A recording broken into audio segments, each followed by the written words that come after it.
Unsure of your dream? Study abroad destination? Clear your doubts. Videsh Consult. Call 9676502888.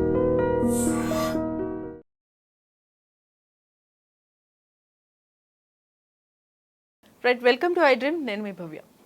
నిజంగా మీకు దయ్యం పట్టిందా లేదా, అసలు దయ్యం ఉందా లేదా, ప్రపంచంలో ఉన్న చాలా మందికి ఉన్న క్వశ్చన్కి స్టిల్ నాకు తెలిసి చాలా మందికి ఆన్సర్ దొరకుండకపోవచ్చు. బట్ దయ్యం లేదని నమ్మే వాళ్ళు చాలా మంది ఉంటారు, బట్ ఉందని నమ్మే వాళ్ళు ఎక్కువ మంది ఉంటారు.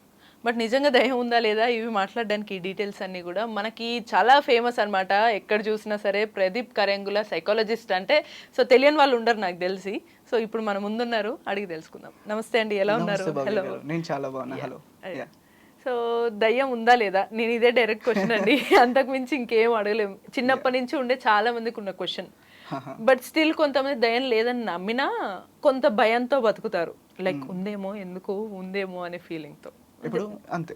ఫర్ ఎగ్జాంపుల్ నేను దయ్యం ఉంది అని చెప్పా, కొంతమంది నమ్ముతారు, కొంతమంది నమ్మని వాళ్ళు ఎలాగో నమ్మరు. దయ్యం లేదు అని చెప్దాం, నమ్మే వాళ్ళు నమ్ముతారు, నమ్మని వాళ్ళు నమ్మరు. కానీ ఎందుకు దయ్యం లేదు అని చాలా మంది నమ్మలేకపోతున్నారు? బికాస్ వాళ్ళకి ఎక్స్ప్లెనేషన్ లేదు. ప్రతి ఒక్కడు వస్తున్నాడు దయ్యం ఉంది అంటున్నాడు, లేదు అంటున్నాడు. ఎందుకు ఇలా అనుకుంటున్నారు? అసలు హ్యూమన్ బ్రెయిన్ లో ఏమైతుంది అనే ఒక ఎక్స్ప్లెనేషన్ దొరికితే అప్పుడు నమ్మకాలు తగ్గుతాయి. సో ఈ రోజు నేను ఎక్స్ప్లెనేషన్ ఇవ్వడానికి ట్రై చేస్తాను. సో దయ్యం ఉందా లేదా అనేది పక్కన పెడితే it's all about your brain. So brain గురించి ఒకసారి ఆలోచించి చూడండి. హ్యూమన్ బ్రెయిన్ 55,000 years బ్యాక్ ఎలా ఉందో ఇప్పుడు అలానే ఉంది. There is no progress at all. 55,000 years ముందు మనం ఏం చేసేవాళ్ళం భవ్య గారు? ఆఫీస్కి వెళ్ళే వాళ్ళమా? లేదు కదా. హంటింగ్ అంతేనా? ఆది మానవులమే ఆ టైంలో, అంతే కదా. సో ఆ పర్టికులర్ టైం ఫ్రేమ్ లో we are not design to be happy, we are design to survive, అంతే కదా. సో మన బ్రెయిన్ కూడా హ్యాపీగా ఉండడం కోసమో లేకపోతే జోక్స్ చేయడం కోసమో ఇన్ఫర్మేషన్ గ్రాప్ చేయడం కోసమో డిజైన్ చేయబడలేదు. మన బ్రెయిన్ కంప్లీట్లీ సర్వైవ్ అవ్వడానికే డిజైన్ చేయబడింది. సో సర్వైవ్ అవ్వడానికి డిజైన్ చేయబడ్డప్పుడు హ్యూమన్ బ్రెయిన్ లో ఒక కొత్త మార్పు వచ్చింది ఆ టైం ఫ్రేమ్ లో. That is amygdala. ఈ పార్ట్ ఇది బాగా గుర్తుపెట్టుకోండి. సో అమిగ్డాలా అనే పార్ట్ ఏం చేస్తుంది అంటే మీ లైఫ్ లో ఎన్నైతే థ్రెట్స్ ఉన్నాయో, ఒకవేళ ఒక థ్రెట్ మీకు ఎదురైంది అంటే ఇమ్మీడియట్ గా మిమ్మల్ని ఫైట్ చేసేలాగా చేస్తుంది, లేదా అక్కడే కింద పడిపోయేలాగా చేస్తుంది. దీన్నే మనం ఫైట్ ఆర్ ఫ్లైట్ అంటాం, అది వేరే విషయం. ఓకేనా. సో అమిగ్డాలా పని ఏంటి? మీ లైఫ్ లో ఒక ప్రాబ్లం వచ్చిన వెంటనే లేదా ఎస్కేప్ అవ్వాలి. ఈ రోజుల్లో దయ్యం పట్టడం అంటే సిమ్టమ్స్ ఏంటి? ఇంట్లో ఉండబుద్ధి కాకపోవడం, గట్టిగా అరవడం, జుట్టు పోసుకోవడం, లేకపోతే వాయిస్ టోన్ చేంజ్ అవ్వడం. అది నిజంగా చేంజ్ అవుతుందా? బట్ చాలా మందిని చూసాము. నిజంగానే చేంజ్ అవుతుంది, కానీ చేంజ్ అవ్వడానికి రీజన్ ఇది కాదు. అమిగ్డాలా ఎప్పుడైతే యాక్టివేట్ అవుతుందో, మీరు ఎక్కువగా స్ట్రెస్ లో ఉన్నారు, ట్రామాలో ఉన్నారు, ట్రామా వల్ల అల్టిమేట్లీ మీకు థ్రెట్ ఉందని అమిగ్డాలా యాక్టివేట్ అవుతుంది. అయిన వెంటనే మీరు మీ 5 సెన్సెస్ ని లూజ్ అవుతారు. ఓకేనా. ఐ మీన్ మీరు చూసేది మీరు చూస్తున్నట్టుగా మీ బ్రెయిన్ లోకి రిసీవ్ అవ్వదు. మీరు టచ్ చేస్తున్నట్టుగా రిసీవ్ అవ్వదు. మీ హియరింగ్ లూస్ అవుతుంది, మీ టంగ్ లూస్ అవుతుంది. ఇలాగా మీకు అన్ని సెన్సెస్ కూడా కంప్లీట్లీ లాస్ అయిపోయి ఒక కొత్త పర్సన్ లాగా బిహేవ్ చేస్తారు. అందుకే దీన్ని డిస్అసోసియేటివ్ ఐడెంటిటీ డిసార్డర్ అంటాం. అంటే మన ఐడెంటిటీ నుండి డిస్అసోసియేట్ అవ్వడం అన్నమాట. ఓకే, యాక్చువల్లీ మనం ఉండే బిహేవియర్ కి మొత్తం కాంట్రాస్ట్, అసలు మన బిహేవియరే ఉండదు అన్నమాట. ఎందుకు? ఎప్పుడైతే ఒక పర్సన్ కి అమిగ్డాలా హైపర్ యాక్టివేట్ అవుతుందో అప్పుడు మీ బ్రెయిన్ చాలా విపరీతంగా బిహేవ్ చేస్తుంది. లైక్ ఈ అమిగ్డాలా అనేది ఒక కైండ్ ఆఫ్ హార్మోన్ అన్నట్టు మన బాడీలో. It is not a kind of hormone, it's a part in the brain. Brain లో చాలా పార్ట్స్ ఉంటాయి. ఓకే. చాలా మందికి మనకు ఓన్లీ బ్రెయిన్ లో చిన్న మెదడు, పెద్ద మెదడు ఇంతవరకే తెలుసు కాబట్టి there are so many other parts in the brain. ఇప్పుడు హిపోకాంపస్ అనేది ఉంటుంది, హైపోథాలమస్ ఉంటుంది, ఇలానే ప్రీఫ్రంటల్ కార్టెక్స్ చూడండి. ఇలా చాలా పార్ట్స్ కలిపితే బ్రెయిన్ అనేది ఒక్కటి కాదు, చాలా పార్ట్స్ ఒక దగ్గర కూర్చుంటే ఒక పదార్థాన్ని లైక్ ఒక అవుటర్ లేయర్ ని మన బ్రెయిన్ అంటాం. సో ప్రాబబ్లీ మీరు చెప్పింది నాకు అర్థమైంది ఏంటంటే ఆ అమిగ్డాలా మోస్ట్లీ మనిషి లైఫ్ లో ప్రతి ఎమోషన్ ని తొందరగా రియాక్ట్ అవ్వడానికి రీజన్ ఈ అమిగ్డాలానే. పర్ఫెక్ట్. కొంతమంది కొన్ని సిచ్యువేషన్ కి భవ్య గారు ఎక్కువగా రియాక్ట్ అవుతారు, కొంతమంది కొన్ని సిచ్యువేషన్స్ కి చాలా తక్కువగా రియాక్ట్ అవుతారు. ఎక్కువ మాట్లాడరు, పట్టించుకోరు కూడా కొంతమంది. ఎందుకు అంటే వాళ్ళ ప్రీవియస్లీ వాళ్ళు చూసిన ఎన్వైరన్మెంటల్ ఫ్యాక్టర్స్, వాళ్ళ డిఎన్ఏ, వాళ్ళు ఎలాంటి సిచ్యువేషన్స్ లో పెరిగారు, ఇవన్నీ క్యాలిక్యులేట్ చేసుకొని ఒక సిచ్యువేషన్ కి మనం ఎంత రియాక్ట్ అవ్వాలి అని డిసైడ్ అయ్యి ఉంటుంది. ఫర్ ఎగ్జాంపుల్ కొందరు చాలా పల్లెటూర్లలో పెరుగుతారు, ఎక్కువ ఎన్వైరన్మెంట్ ఉండదు, ఎక్కువ తిరగరు, సైన్స్ ఎక్కువ నాలెడ్జే ఉండదు, వాళ్ళ చుట్టూ అంతా ఇవే ఉంటాయి, ఆత్మలు ప్రేతాత్మలు. సో అలాంటి వాళ్ళకి ఇలాంటి సిచ్యువేషన్స్ చాలా ఈజీగా అట్రాక్ట్ అవుతారు కదా. సో అమిగ్డాలా చాలా తొందరగా విపరీతంగా బిహేవ్ చేయడం స్టార్ట్ చేస్తుంది కదా.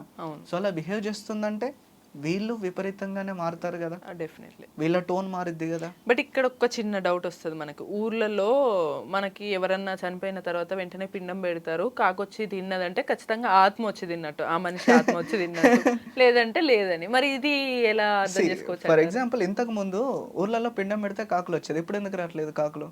అంటే ఏమన్నా ఇప్పుడు రీజన్ దొరికింది, రేడియేషన్ పెరిగింది, సో పక్షులన్నీ అంతరించిపోతున్నాయి, అందుకే ఆత్మ రేడియేషన్ ఆపుతుందా తెలీదు నాకు. మరి పబ్లిక్ ఒక్కోసారి ఒక్కొక్క మీనింగ్స్ తీసుకొస్తున్నారు. లేదా ఆత్మ శాంతించలేదు ఏదో కోపంతో, అంతెందుకు మనకి ఇప్పుడు ఒక మూవీ ఉంది ఆ ఫేమస్ అయ్యింది, బట్ అది యాక్చువల్లీ రిచువల్స్ చూపించారు. బట్ అదర్ దెన్ దట్ చూస్తే కాకొచ్చి తినలేదు అంటే ఆత్మ శాంతించలేదు అనేదే బిలీఫ్ స్టిల్ ఉంది, ఇంకా ఉంది బీభత్సంగా. దీని వెనకాల ఒక సైంటిఫికల్ రీజన్ ఉంది. ఓకే. సో ప్రీవియస్లీ మీకు శ్మశానాలు అంటే ఎంత గలీజ్గా ఉండేవి. అక్కడే అన్ని జంతువులు చనిపోయేవి, లేకపోతే ఊర్లలో చనిపోయిన ప్రతి జంతువుని కూడా తీసుకొని వెళ్ళి శ్మశానంలోనే విడిచిపెట్టేవాళ్ళు.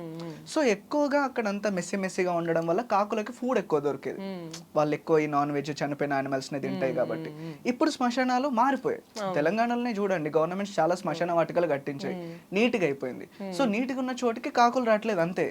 అప్పుడు నీట్ గా లేదు కాబట్టి కాకులు వచ్చేవి, అంతేగాని కాకి వస్తేనే ఆత్మ వస్తుంది అనుకుంటే ఎందుకు ఓన్లీ ఇండియాలో మాత్రమే కాకులు ఆత్మలాగా వస్తున్నాయి, లైక్ ఆత్మలు కాకుల్లాగా వస్తున్నాయి?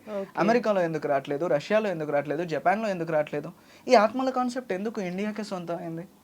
అంటే దీనికి మన వాళ్ళు అనేది ఏంటంటే, మనకి సాంప్రదాయాలు కల్చర్కి పుట్టింది నిలువు భారతదేశం. మరి ఇప్పుడు ఎందుకు రేడియేషన్ ఆపుతుందా నిజంగా ఇంతకు ముందు మీరు అన్నట్టు? కావచ్చేమో, తెలీదు నాకు. మన నమ్మే వాళ్ళని అడగాలి ఇంకా మరి ఆత్మల గురించి. బట్ నిజంగా మీ దగ్గర కేసెస్ వచ్చే ఉంటాయి కదా, కేసెస్ దయ్యం పట్టింది, ఖచ్చితంగా దయ్యమే పట్టింది అనే ఫీలింగ్ తోటి. దయ్యం పట్టింది అని వాళ్ళు అనుకొని నా దగ్గరికి వస్తారు, కానీ నిజంగా దయ్యం పట్టి ఇంతవరకు ఎవరు రాలేదు. అంటే చుట్టుపక్కల వాళ్ళు నమ్ముతారు దయ్యం పట్టిందని, ఈ నిజంగానే పొసెస్ అయిన వాళ్ళు మరి వాళ్ళ బిహేవియర్, వాళ్ళ టోన్ ఎందుకు మారితే మీరు అబ్జర్వ్ చేసిన కేస్ స్టడీస్ బిఫోర్ ఇంతకు ముందు నేను చెప్పిన విధంగా ఎప్పుడైతే మీ బ్రెయిన్ లో సడన్ పార్ట్ మీ కంట్రోల్ దాటిపోతుందో మీరు డిసోసియేట్ అయిపోయి కంప్లీట్లీ మీ బిహేవియరే మారిపోతుంది.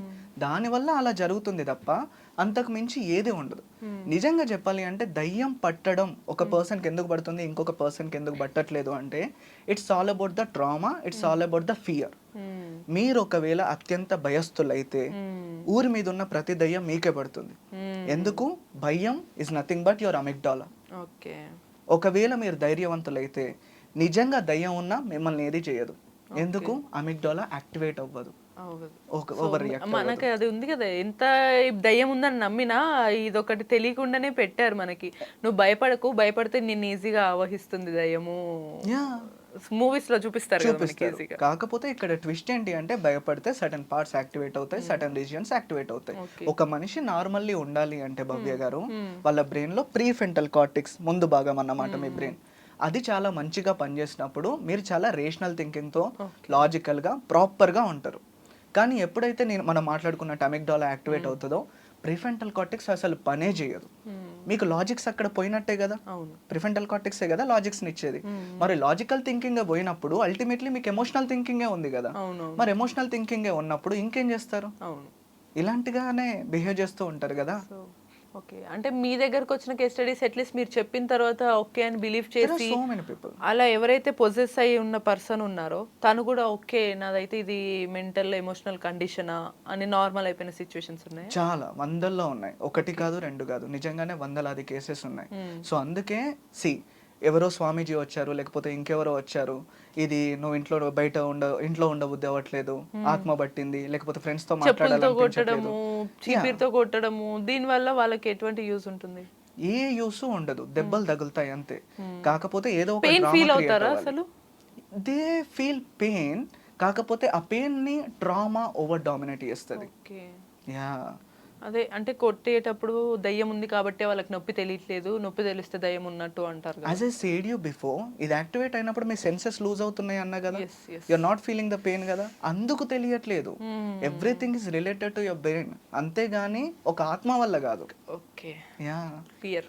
సో మొత్తానికి ఈ పనంతా చేసింది ఎవరంటే అమిగ్డోలా, మన బ్రెయిన్లో ఉంది, మన బుర్రలో ఉంది. సో ఫస్ట్ థింగ్ ఏంటంటే మన ఆలోచన, రెండోది ఈ అమిగ్డోలా. ఈ రెండు కొంచెం ఇంటర్ కోర్స్ అయినప్పుడు మనకు దయ్యం ఉందేమో అని అపోహలోకి వస్తాం, కానీ రియాలిటీకి వస్తే దయ్యం లేదు అని అయితే స్ట్రాంగ్గా చెప్తున్నారు. మరి మీరే చూసుకోండి మీ నమ్మకాలను ఎటువైపు తీసుకెళ్తున్నారు. ఇటువంటి మరిన్ని ఇన్ఫర్మేటివ్ వీడియోస్ కోసం కీప్ వాచింగ్ ఐ డ్రీమ్.